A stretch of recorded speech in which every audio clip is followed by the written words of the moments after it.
Welcome to U-Boat, an open-world sub-simulator that sees you skipper a Type VII C German U-boat from the so-called happy times of the early war right through to the end of the German U-boat campaign in late 1944.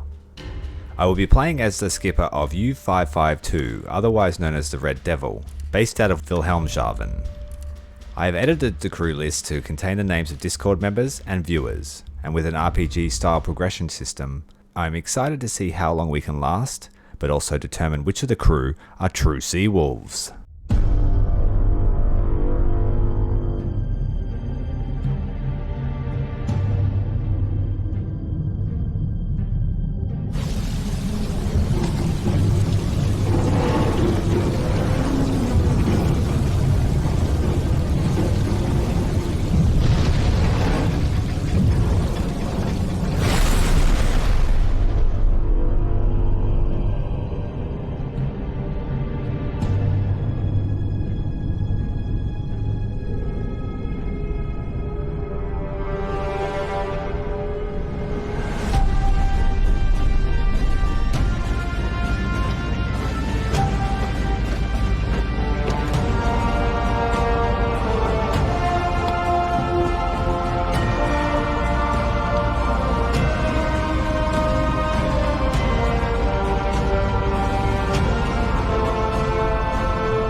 And so we've arrived. Our first posting, the port of Wilhelmshaven. It's February 1941. So this is a very good posting. We've got good access to the channel. We've also got good access to reinforcements. But it is relatively high risk every time we want to head out into the Atlantic. With one positive factor being that with the Blitz currently going on, the RAF are fairly tied up. Now the first order of business is to set the standard of dress for the crew.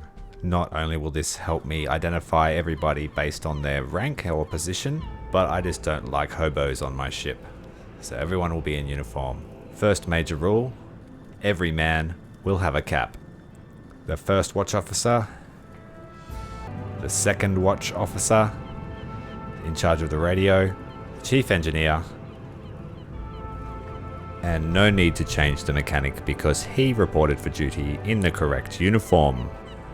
All of the officers already have a skill unlocked as they're pre-generated by the game, but at some stage all sailors will have the opportunity to be promoted to an officer's role or position. Some of these skills are more useful than others. One of our crew members is an English speaker, which is good for off-ship missions. The chief engineer is a hardy man. Myself, I move 10% faster because I just need to get things done. The schedule for the day will leave as default for now. The crew is arriving, ready for deployment. I better go and see the Admiralty and see what our standing orders are. Beim BDU wird viel über ihre letzte Patrouillenfahrt geredet. Gute Arbeit. You better do what he says. He doesn't tolerate any silliness, and it's best to stay on his good side. Here is the situation as it stands. The battle for the Atlantic. The Allies adapted to some of our tactics, and now the battle is much different than it used to be.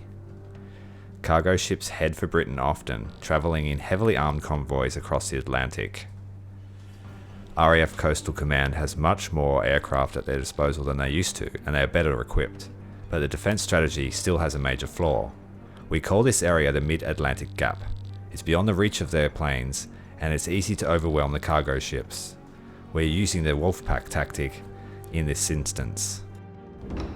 So throughout the campaign there will be major objectives to achieve that are based on real events that may or may not have happened, as well as standing orders to patrol areas or intercept certain ships, as well as emergent events.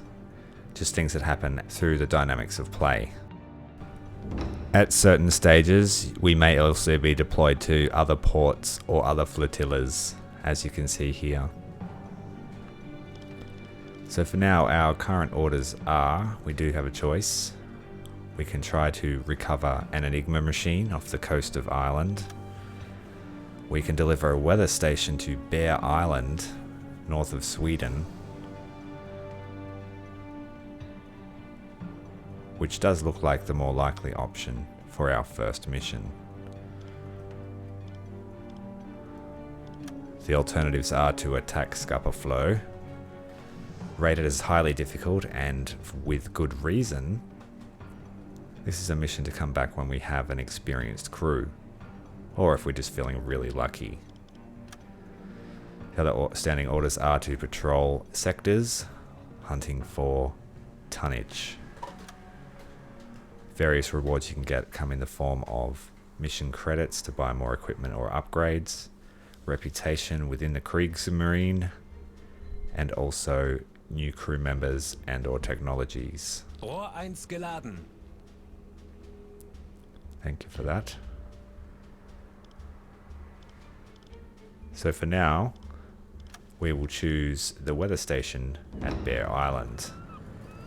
This will allow us to move out, get some experience together sailing without the pressure of having to attack a convoy or any other aggressive targets that may come upon us. On the way, we'll probably do some sea trials like a test dive and a few other things just to get used to the mechanics. But for now, we need to set up our supplies. First order of business is to strip out all of the torpedoes that you may have already stored in the ship. There's a few reasons for this. Although it may not appear obvious, each of the torpedoes has a different propulsion system and also impact detonator. T1 torpedoes are steam-driven torpedoes, which are more visible than electric torpedoes, but have variable speed settings. I like to keep a homogeneous loadout of torpedoes, keeping them all the same. Early war torpedoes have poor impact detonators, so you need to have a good angle on the ship you're attacking. It's also good to have some potatoes for the men. Potatoes and bacon.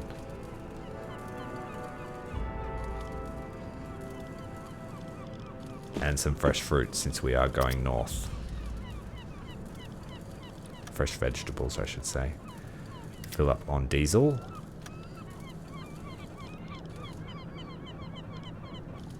Make sure that the deck gun has full ammunition. Sometimes it's wiser to use your deck gun to kill convoys that are unescorted rather than wasting torpedoes. Food situation looks good. We'll take some cheese since we have the space. Giving your crew a varied diet increases morale and can stop them from panicking under stress. There are many ways to manage a crew, but we'll get through this as we go through the playthrough. With those preparations complete, now we just need to wait for all of our torpedoes to be loaded. This will take a few days.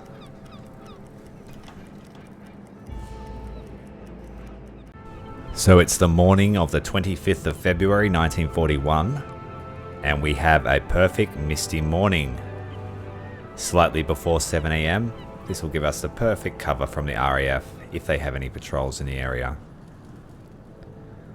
Although it also makes it more dangerous for us, accidentally stumbling into an enemy ship. Kapitän? So, some final housekeeping. Just correctly set all the priorities for the officers and the crew to make sure all the jobs are being looked after at some stage. With the exception of valves, we'll keep the crew off the valves. We don't want them adjusting our depth at all. I want that to be totally under my command. All the various jobs are extremely important in their own way.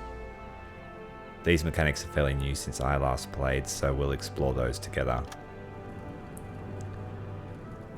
But for now, let's make way. XO, half ahead please.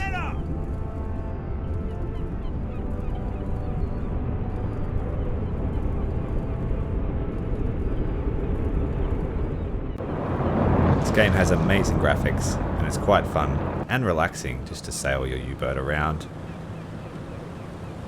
looking at the glorious sights. So we will enjoy those sights as we make way out of harbour. We should hit open water slightly after 7 AM. Wilhelmshaven is an interesting port in that it has lock to get in and out of the harbour, which makes it somewhat safer than some of the other ports that you can be docked in. I have been attacked once while in port. I'm not sure if it was meant to be intended or not. But it didn't end well for the RAF when they tried.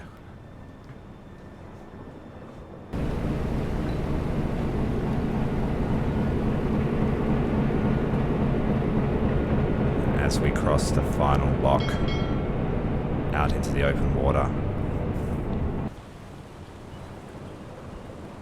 we shall cross the mouth of the bay and head out into the North Sea.